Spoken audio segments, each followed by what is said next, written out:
Eh bien, bonjour à toutes et à tous et bienvenue au webinaire organisé par l'ANSA que nous avons intitulé «Lutter contre les inégalités dès le plus jeune âge, recherche et initiatives pour développer les compétences psychosociales». Donc, nous sommes ensemble jusqu'à 12h30. Alors, nous avons construit cette rencontre sous la forme d'un partage d'expériences à partir du témoignage de porteuses de projets et d'une chercheuse et d'une animation par mes collègues Myriam Djoubri et Lucie Poupeau. Alors nous avons fait le choix d'un webinaire, parce que c'est un format qui permet à un très grand nombre de participants d'être présents. Vous étiez d'ailleurs presque, 350 à être, inscrits hier soir. On est ravis de l'intérêt que suscite cette thématique. Mais le format webinaire, techniquement, ça signifie qu'en tant que participant, vous n'avez pas de caméra, ni de micro. Nous ne verrons que les intervenants et les animatrices, à l'écran. Néanmoins, vous pouvez interagir et on vous encourage à le faire et pour ça, vous avez plusieurs possibilités. Vous avez le chat pour réagir pendant les interventions, poser vos questions.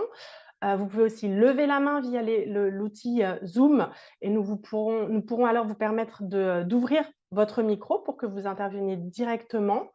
Et j'en profite d'ailleurs pour vous préciser qu'à l'issue de chaque intervention, on aura un temps, de questions-réponses.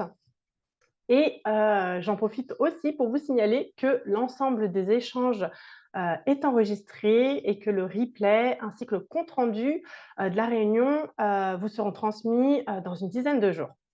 Alors pour commencer à faire connaissance, je vous invite à répondre à 2 petites questions, qui vous sont posées, là, vous devez voir apparaître un petit sondage. D'où vous connectez-vous et dans quel type, de structure travaillez-vous? La fenêtre va disparaître dès que vous aurez, répondu et vous pouvez aussi bien sûr, laisser un petit mot dans le chat pour vous présenter en complément. Alors, pendant que vous répondez au questionnaire, quelques mots d'introduction sur le sujet des compétences psychosociales et l'ANSA et pourquoi on a souhaité organiser ce webinaire. Alors, sur l'ANSA, rapidement, pour ceux qui ne nous connaissent pas, nous sommes une association dont l'objet est la lutte contre la pauvreté et notre approche ou notre méthode, c'est l'innovation sociale à laquelle on contribue en repérant, en testant et en accompagnant la diffusion de solutions nouvelles sur une large palette des enjeux sociaux dont la prévention des inégalités dès la petite enfance, au travers notamment du déploiement de formations à destination des professionnels de la petite enfance et de la protection de l'enfance et des formations qui visent à les outiller sur les questions de développement de l'enfant et en particulier le développement langagier et des questions de soutien à la parentalité. Et finalement, quand on parle du développement de l'enfant et notamment du développement langagier, quand on parle des postures professionnelles qui vont être favorables à la communication avec les familles, on travaille sur la capacité à communiquer, à être en lien avec l'autre, on travaille sur la capacité à comprendre, gérer ses émotions et donc finalement on travaille sur le développement des compétences psychosociales, même si nous, à l'ANSA, on ne mettait pas ces mots-là sur nos actions. Et sans doute que beaucoup d'acteurs dans le champ de la petite enfance et de la protection de l'enfance qui sont présents aujourd'hui œuvrent aussi au développement des compétences psychosociales. Et on espère par ce webinaire vous donner quelques pistes complémentaires, supplémentaires pour renforcer vos actions, aller plus loin.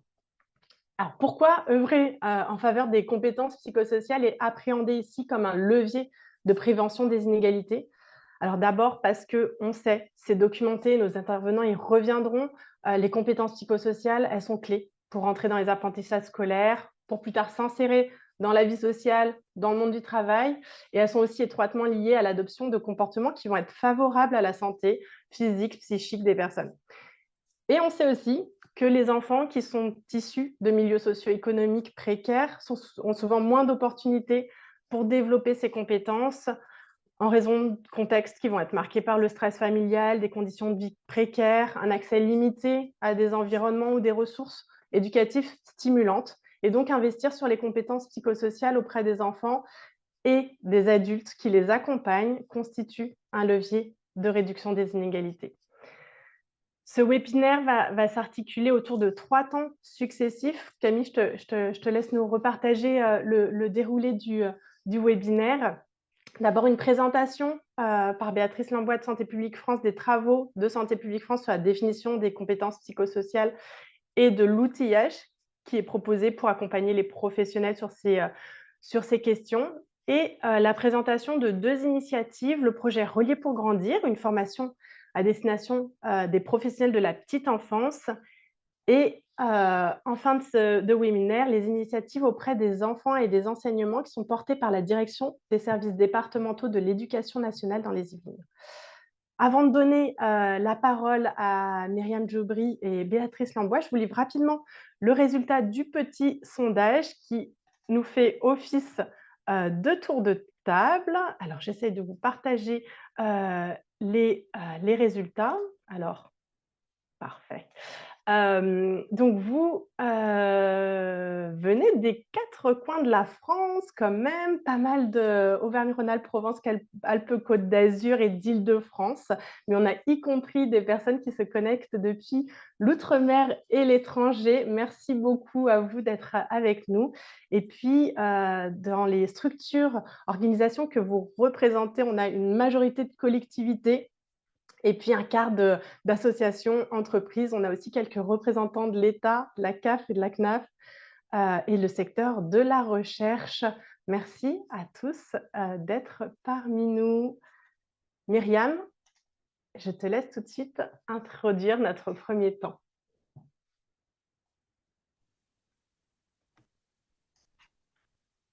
J'avais oublié de partager mon micro.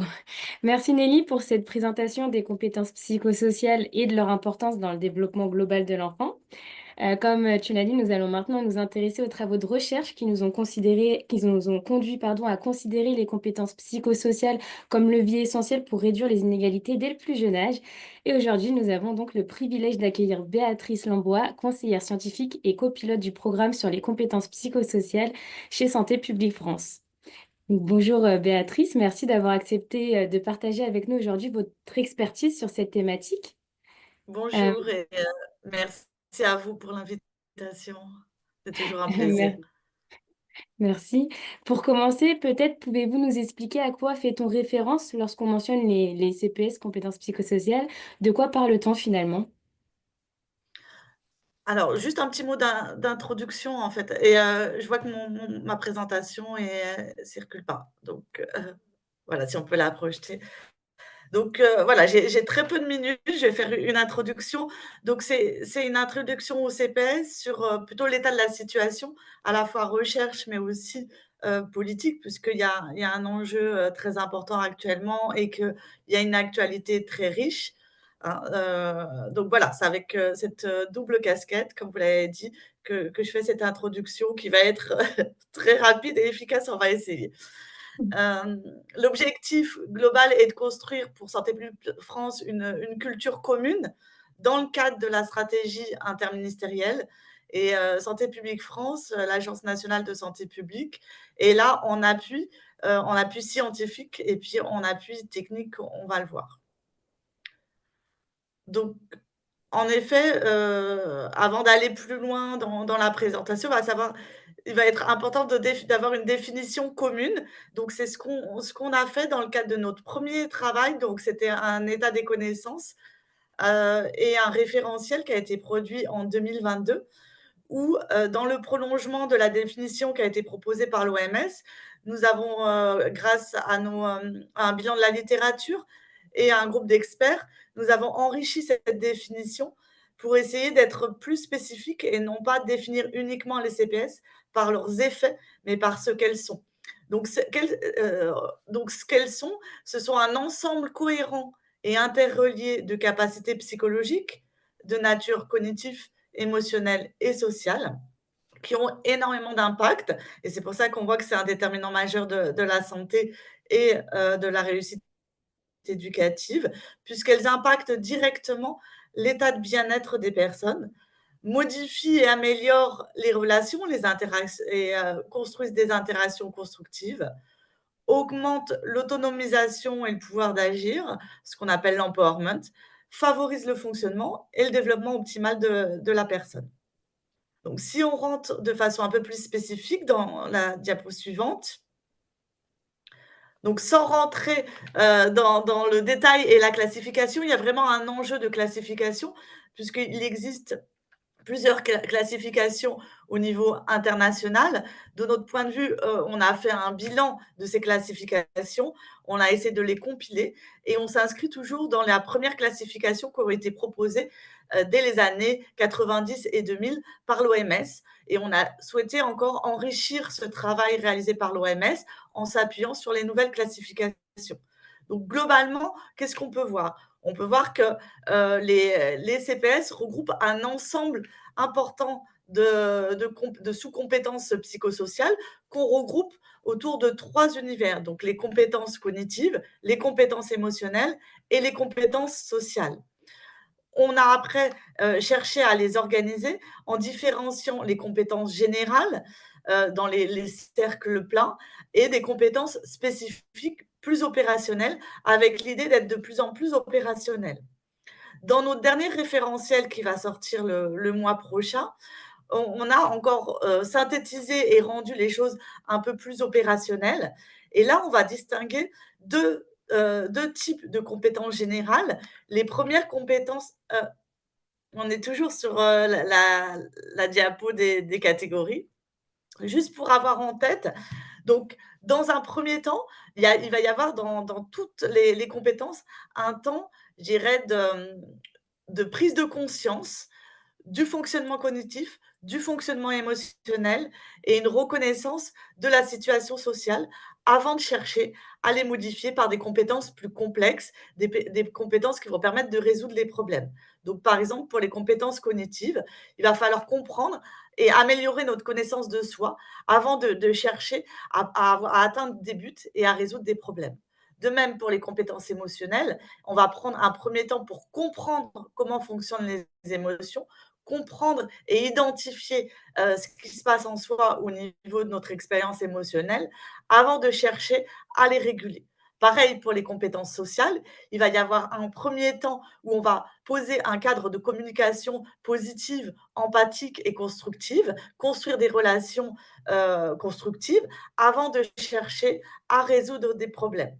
Donc c'est ces 2 cercles, 2 phases de compétences, générales qui après sont déclinées en compétences spécifiques, un peu plus en détail, mais normalement, vous aurez un PDF qui permettra de préciser et de présenter de façon plus lisible, j'allais dire, ces différentes CPS et puis dans le référentiel opérationnel qu'on va produire, on aura aussi une liste de 55 savoirs et savoir-faire qui vont être importants de travailler pour développer ces CPS. Je continue rapidement avec les effets. Donc, ce que nous a montré la littérature scientifique, 40 ans de recherche interventionnelle, c'est que ces CPS qui sont en bleu clair au centre impactent 2 univers qui, en fait, sont interreliés, l'univers de la santé et l'univers de la réussite éducative et de l'insertion professionnelle. Donc, ce qui intéresse énormément, je dirais, l'objet de ce webinaire. En effet, la santé, et les pathologies ont un déterminant commun, donc les CPS qui permettent d'agir, comme on l'a vu, sur le bien-être, sur les comportements à risque, sur les comportements favorables à la santé et donc qui permettent d'impacter les comportements problématiques et à terme, un certain nombre de pathologies. De même, il y a une interaction maintenant bien démontrée entre l'état de bien-être des personnes et la capacité, je dirais, à, réussir au niveau scolaire et forcément, ces CPS impactent directement le climat scolaire, et les relations au niveau des environnements éducatifs.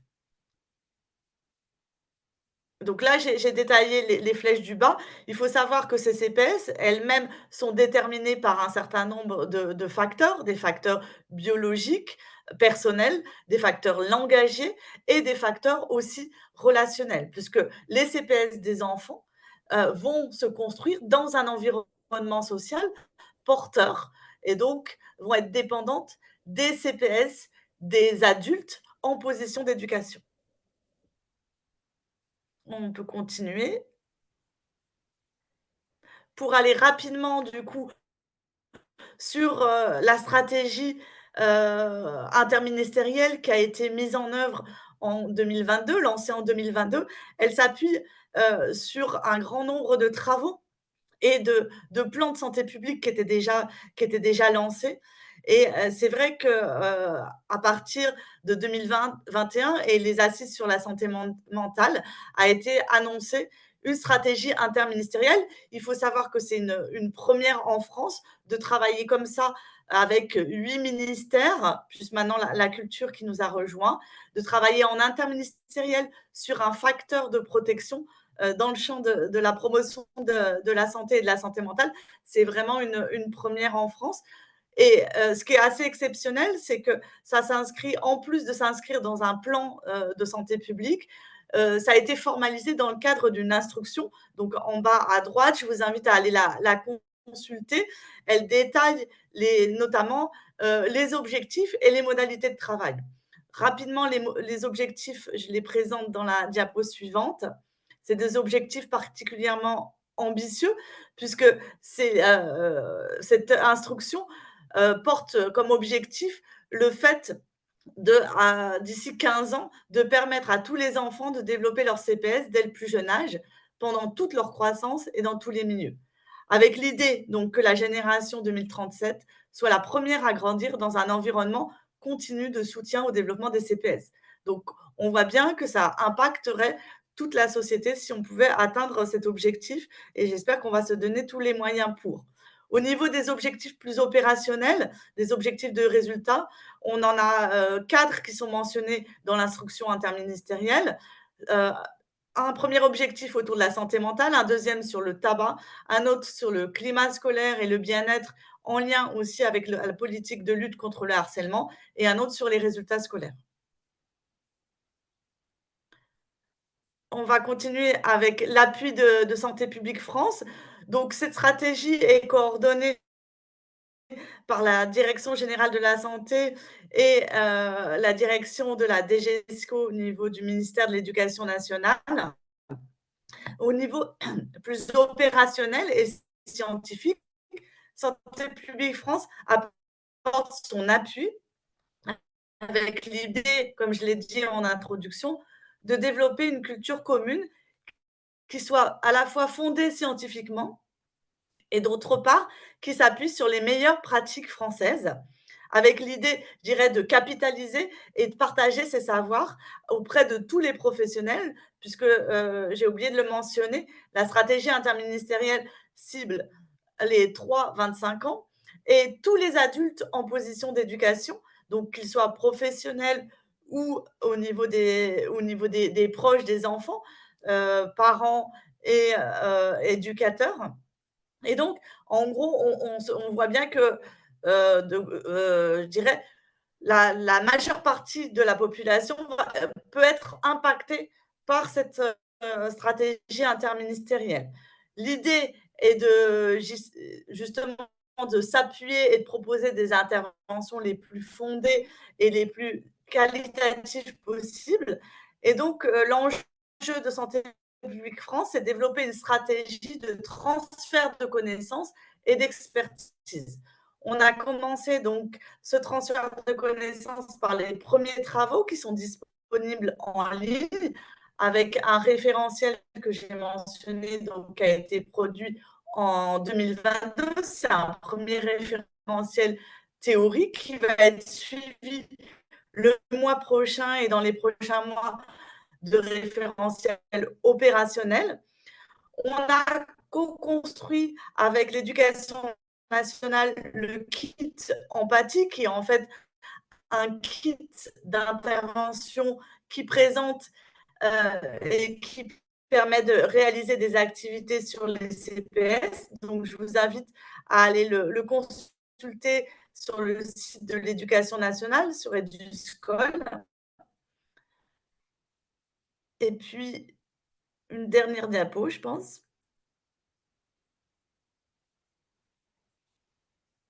Je vous laisse, Myriam, passer la dernière diapo. De mon côté, ça ne bouge pas. Ah, parce que de notre côté, en tout cas, moi, je vois la diapo et votre son est un petit peu haché. Est-ce que là, cette diapo... En tout cas, nous, Myriam, on je ne l'a... sais pas si vous m'entendez, j'ai plus de diapo qui défilent de mon côté. Euh, alors, moi, je vous entends. Est-ce un- Voilà. Donc vous juste m'entendez? pour terminer et rentrer un peu plus dans l'opérationnel, donc dans le cadre de nos voilà, maintenant c'est bon, oui. C'est la dernière diapo. Oui, c'est bon pour moi. Je peux continuer? Oui. Moi, c'est bon. Moi, c'est bon pour moi. Je continue avec cette dernière diapo. En fait, elle s'appuie sur une, synthèse des critères d'efficacité qui ont été produits, heu par Santé publique France et son collectif de spécialistes dans le cadre du référentiel de 2022. On avait répertorié l'ensemble des critères associés aux interventions efficaces. Et dans notre référentiel opérationnel de 2025, on organise ces critères pour proposer des critères de qualité regroupés en 3 univers autour, des pratiques, CPS, de l'implantation et de l'environnement. Oui, je vois qu'il y a un décalage du coup. Mais merci. Je vous ai aussi transmis un PDF qui présente ces critères de qualité de façon, plus pratique et plus lisible encore. Et puis, je vois l'heure qui tourne, donc je pense que je vais m'arrêter là pour aujourd'hui. Puis je suis à votre disposition pour répondre aux questions éventuelles. Merci beaucoup en tout cas pour cet éclairage à la fois sur la définition et catégorisation des CPS, sur le contexte institutionnel et puis surtout sur l'enjeu de transfert des connaissances scientifiques sur le terrain. Est-ce qu'il nous reste juste peut-être 2 minutes? Est-ce qu'il y a des questions? Mais je n'ai pas l'impression. Non, Myriam, bonjour. Il n'y a pas de questions dans le chat, mais si une personne souhaite éventuellement lever la main, vous êtes libre de le faire. Et vous pouvez toujours utiliser le chat. Et j'en profite pour rebondir. On vous a transmis de la documentation dans le chat qui vient étoffer et approfondir tout ce qui vient d'être dit. Peut-être qu'on peut continuer s'il n'y a pas de questions.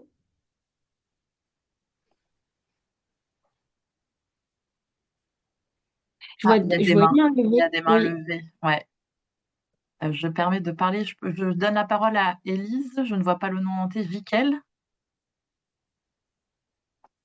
vous Oui, pouvez bonjour. normalement prendre la parole. Bonjour, simplement pour vous dire que le chat n'est pas activé pour nous en fait. Ah, On ne peut pas envoyer de message.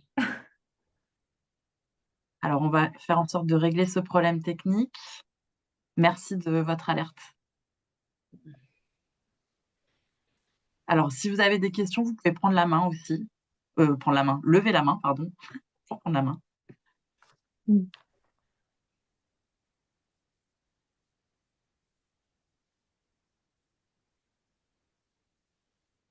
Alors, a priori, est-ce que quelqu'un peut nous dire dans les spectateurs si vous avez bien accès au chat maintenant? Ah, je vois une main levée. Super. Parfait. Oh, excusez-nous. Ah, Excusez-nous. un On l'avait plébiscite du oui. enclenché avant le démarrage du webinaire, mais ça a dû se fermer à l'ouverture. C'est parfait. Viviane, je crois. Becker, vous avez la parole. Si j'arrive à donner.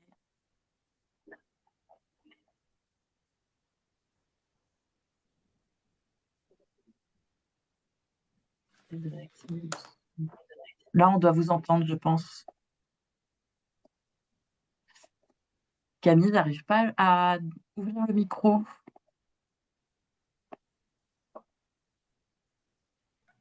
peut-être poser votre question dans le chat. Je suis absolument désolée.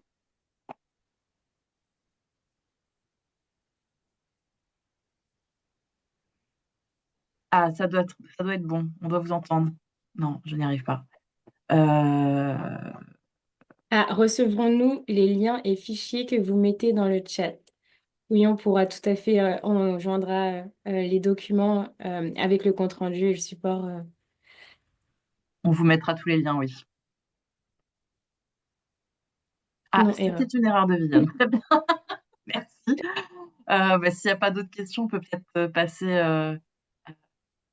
J'ai une coupure, mais pas de questions particulières. Ok, pardon. Bon, parfait. De toute façon, en effet, on vous enverra tous les éléments et vous aurez aussi le replay disponible si vous souhaitez réécouter l'intervention. Merci beaucoup et merci Béatrice pour cette intervention et toute cette riche documentation.